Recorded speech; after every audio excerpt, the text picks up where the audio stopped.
madlang people, for today's video, magluluto ako ng beef spare ribs caldereta. So, matagal nang request to sa akin ng aking dalaga, guys.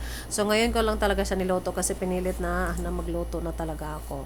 So, first na gagawin ko, ipiprito ko muna yung mga patatas. Igigisa-gisa ko muna yan saglit yung mga patatas, guys. Ito po yung way ng pagluluto ko, guys, sa caldereta. So, isunod na natin pagprito ang mga carrots.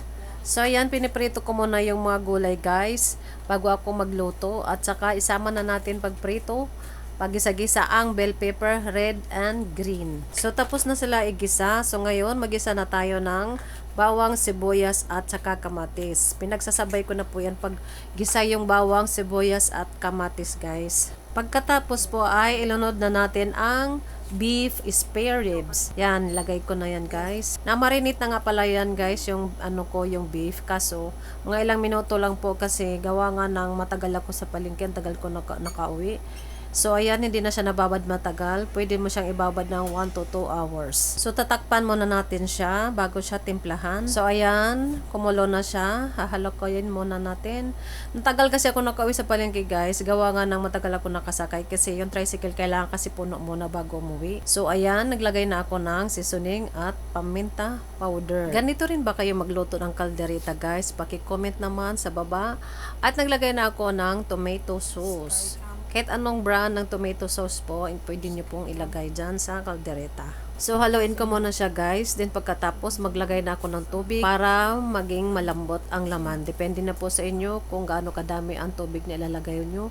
Kasi yung kawali ko po maliit. So, pakukuluan ko lang siya dyan ng mga 45 minutes. So, ayan, kumulo na siya. So, testing muna natin yung karne kung okay na ba siya. So, medyo matigas pa kasi magre-reklamo aking dalaga dahil sa breast niya. Papakuluan ko muna siya ng mga 5 minutes. So, ayan, nilagay ko na yung patatas at saka carrots. Since na naprito na sila, medyo luto na.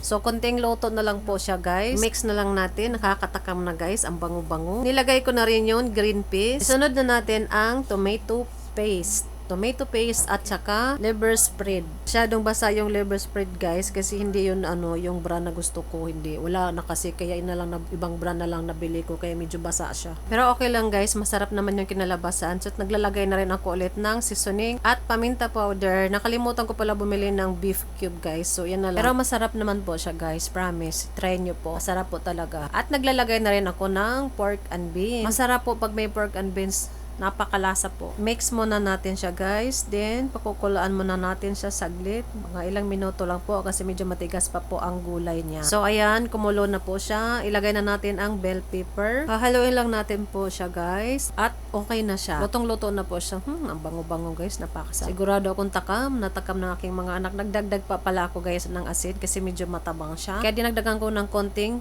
asin. Konti lang po kasi nilagay ko kanina, baka umalat po. Yung ibang buto, nagsitanggalan na sa laman kasi sobrang lambot na. Masarap na siya, guys. So, charan! Luto na ang aking beef spare ribs caldereta. So, ayan. Natatakam na ako.